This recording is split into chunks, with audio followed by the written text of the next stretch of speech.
Hello everyone, सारे SSC CGL aspirants के लिए एक बहुत ही इंपॉर्टेंट एंड गुड न्यूज़ है।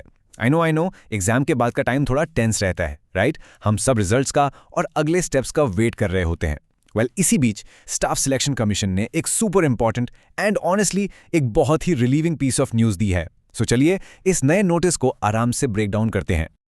यप, आप अपनी स्क्रीन पर बिल्कुल सही देख रहे हैं। एसएससी ने अभी सीजीएलई 2025 के सभी कैंडिडेट्स के लिए एक नया नोटिस जारी किया है। और दोस्तों, ये नोटिस सीधा आपके ऑप्शन कम प्रेफरेंस फॉर्म से जुड़ा हुआ है, जो कि आप जानते हैं सिलेक्शन प्रोसेस का एक सुपर क्रिटिकल पार्ट है।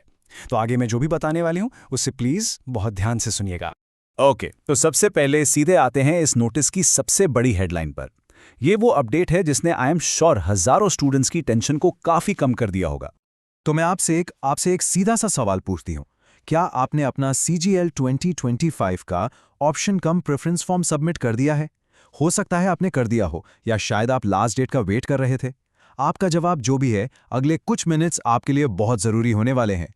और ये रही वो खबर जिसका मैं जिक्र कर रही थी। गुड न्यूज़ ये है कि फॉर्म भरने की डेडलाइन एक्सटेंड हो गई है। यस, जिन भी स्टूडेंट्स को लग रहा था कि टाइम कम है या जो आखिरी दिनों में सर्वर इश्यूज को लेकर परेशान थे, उन सबके लिए ये एक बहुत बड़ी रिलीफ है।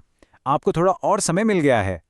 ऑलराइट, तो अब जब हमें पता चल गया है कि डेडलाइन आगे बढ़ गई है, तो चलिए इसके स्पेसिफिक्स में जाते हैं। नई डेट क्या है, ऑफिशियल डिटेल्स क्या है, लेट्स चेक इट आउट। तो ये देखिए, ये है ऑफिशियल नोटिस डेटेड 12 मार्च 2026 और इसमें साफ साफ लिखा है, and I am quoting directly, The last date for submission of option cum preference by the candidates of CGLE 2025 has been extended. तो हाँ, इससे ये कंफर्म हो जाता है ये इन्फॉर्मेशन 100% ऑथेंटिक है, सीधे सोर्स से। अच्छा, अब अगर किसी को थोड़ा भी कंफ्यूजन है कि ये फॉर्म इतना इंपॉर्टेंट क्यों है, तो चलिए एक क्विक रिकैप करते हैं। इसे ऐसे सोचिए, इस फॉर्म से आप अपनी सारी मेहनत को एक डायरेक्शन देते हैं। आप फाइनल रिजल्ट से पहले एसएससी को बताते हैं कि अगर आप सिलेक्ट होते हैं तो आप कौन सी पोस्ट्स और डिपार्टमेंट्स में जाना चाहेंगे। ये लिटरली आपके करियर का ब्लूप्रिंट है, तो इसे हल्के में बिल्कुल नहीं ले सकते।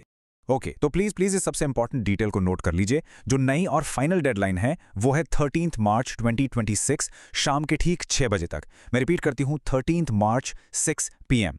अभी के अभी अपने फोन में इसका रिमाइंडर लगा लीजिए, क्योंकि इसके बाद ट्रस्ट मी कोई और मौका नहीं मिलेगा।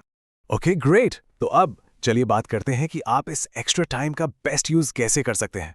आपके अगले कदम क्या होने चाहिए? Let's focus on that. आपके लिए एक्शन प्लान बहुत सिंपल है। नंबर 1, अगर आपने अभी तक फॉर्म सबमिट नहीं किया है तो प्लीज बिना और देरी किए इसे सबमिट कीजिए। नंबर 2, अगर आपने फॉर्म सबमिट कर दिया है लेकिन अब आपको सेकंड थॉट्स आ रहे हैं अपने प्रेफरेंस ऑर्डर को लेकर, तो गेस व्हाट, आप उसे रिवाइज कर सकते हैं। और नंबर 3, सबसे जरूरी, चाहे सबमिट करना हो या रिवाइज, ये सारा काम नई डेडलाइन से पहले कंप्लीट कर लेना है। ये जो लाइन आप स्क्रीन पर देख रहे हैं ना, ये इस नोटिस का सबसे पावरफुल पार्ट है। इसका साफ मतलब है कि एसएससी ने उन कैंडिडेट्स को भी एक सेकंड चांस दिया है जिन्होंने ऑलरेडी फॉर्म सबमिट कर दिया था। आपको वो फीलिंग पता है ना, सबमिट करने के बाद लगता है अरे यार काश ये पोस्ट ऊपर डाल देता, या मुझे इस डिपार्टमेंट के बारे में तो अब पता चला। तो अब आपके पास वो काश को ठीक करने का एक गोल्डन अपॉर्चुनिटी है। ये बहुत ही स्टूडेंट फ्रेंडली डिसीजन है एसएससी का, इजंट इट? अगर आपको ये वीडियो हेल्पफुल लगा हो तो प्लीज लाइक, शेयर और चैनल को सब्सक्राइब करना मत भूलना। सारे पीडीएफ्स के लिए मेरा टेलीग्राम चैनल ज्वाइन करें, लिंक डिस्क्रिप्शन में है। Keep watching and stay